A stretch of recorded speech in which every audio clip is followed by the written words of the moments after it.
Salut, cinquième journée de Ligue 1. Pas super commode à suivre pour moi, 5 matchs en simultané à 19h, 5 matchs à 21h. À force de vouloir être un petit peu partout, t'es un peu nulle part. Match nul prévisible de Strasbourg à domicile contre Nantes. Strasbourg a ouvert le score sans être extraordinaire sur un somptueux but de la tête de Diallo. Mais encore une fois, physiquement, les Alsaciens ont pioché, ont trop reculé et Mohamed a égalisé devant 3 défenseurs. Voilà, Strasbourg n'avance pas, il va falloir qu'il se réveille un jour.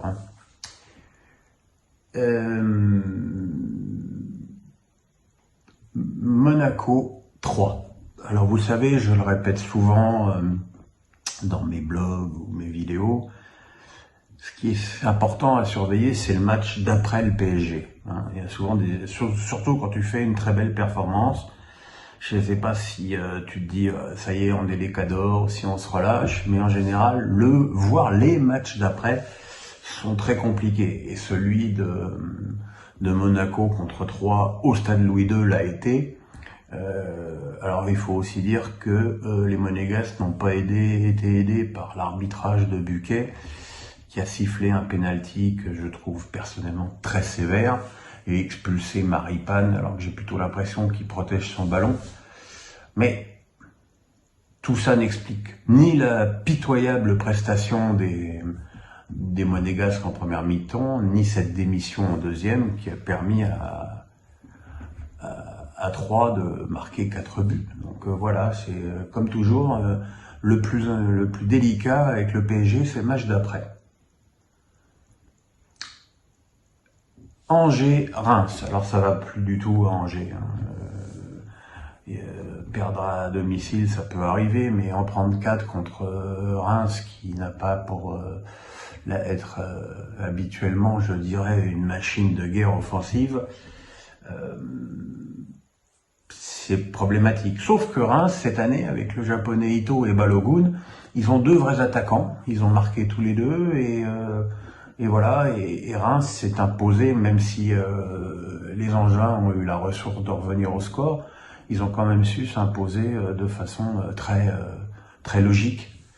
Et je pense que ça va peut-être pas tarder à bouger du côté d'Angers. Lyon-Auxerre, petite victoire de Lyon, c'est un petit peu le même scénario que les 3 premiers matchs au Groupama Stadion. Voilà, ça gagne, mais ça convainc pas, mais ça gagne.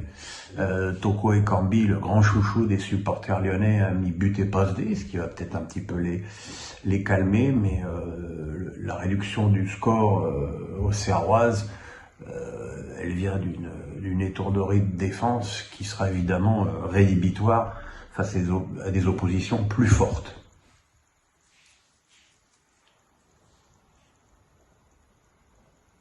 Montpellier, alors pour rien vous cacher, Montpellier-Ajaccio, j'ai pas vu une image, mais enfin Montpellier l'a emporté tranquillement 2-0 contre une équipe d'Ajaccio qui me semble tout de même très très juste pour ce niveau.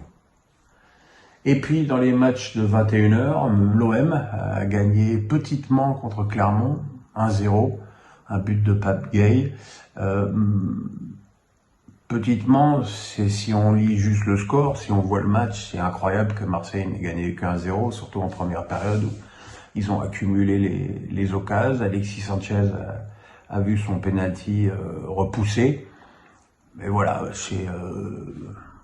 il faut aussi accepter que ce soit pas la Java à tous les matchs et que tu puisses comme ça coincer. L'important, c'est quand même de l'emporter. Donc voilà, c'est un résultat plus que correct pour les Marseillais. Lens, l'autre triple co-leader, s'est imposé 5-2 avec un grand spectacle contre Lorient, avec pourtant une frayeur, puisque Lorient est revenu à 2 partout sur un doublé de l'excellent Mofi, qui mériterait peut-être de jouer dans un club un petit peu plus huppé que les Merlus, parce que c'est quand même vraiment un avant-centre puissant et qui marque des buts. Mais voilà, Lens a des certitudes dans son jeu, des certitudes offensives. Le seul souci, c'est que Fofana n'était pas sur la feuille de match. ce qui annonce une dernière journée de mercato demain chargée.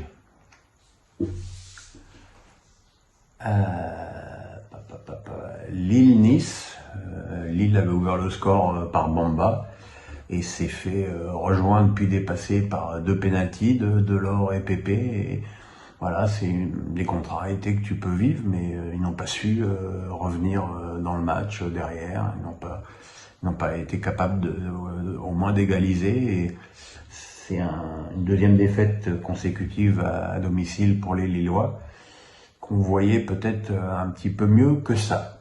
Rennes-Brest, longtemps les Rennais ont buté sur une défense brestoise qui avait serré les bouleaux après en avoir pris 7 contre Montpellier. Et puis les changements de Genesio ont fait la différence et Rennes a fini par s'imposer 3-1. Mais on peut pas dire que ce soit un match qui lève toutes les interrogations sur le jeu de l'équipe d'Ille-et-Vilaine. On est encore assez loin du Rennes de la saison dernière, mais là aussi, l'essentiel est fait, ce sont les 3 points. Et puis il reste le match du PSG, qui s'est imposé sans trembler à Toulouse, en fournissant une nouvelle fois une belle prestation, avec des buts de Neymar, Mbappé et Bernat. Et très honnêtement, sans un Maxime Dupé de gala dans les buts, Paris aurait pu en mettre le triple. Voilà, c'est quelque chose auquel le PSG doit se préparer, avoir des matchs où le gardien adverse va tout repousser. Mais bon, si le gardien adverse repousse tout et que t'en mets quand même 3, voilà, après, on le sait, hein, Paris a une ligne d'attaque formidable. Messi, 2 passes décisives somptueuses. Neymar, son 7e but. Mbappé, son 5e. Bernat qui rentre et qui met un très joli but. Voilà. Mais ceci dit, les Toulousains ont fait un match courageux, incisif. Ils ont évidemment, à l'heure de jeu, connu un coup de pompe physique logique, puisque quand tu as un adversaire qui a le ballon quasiment 70% du temps, à un moment donné, maintenant on peut plus te courir après la balle. Mais je trouve que, évidemment, Toulouse ne tombera pas toutes les semaines face à une opposition aussi forte, et que je pense que cette équipe, surtout si Dupé se maintient à ce niveau, peut se maintenir assez tranquillement en Ligue 1. Voilà, et écoutez, bonne fin de mercato, spéculez bien, n'écoutez pas toutes les âneries qui vont pas manquer de sortir d'ici minuit demain. Et puis nous on se retrouve ce week-end pour la 6e journée avant que la Ligue des Champions commence. Bref, on va se voir très souvent. Bisous les amis.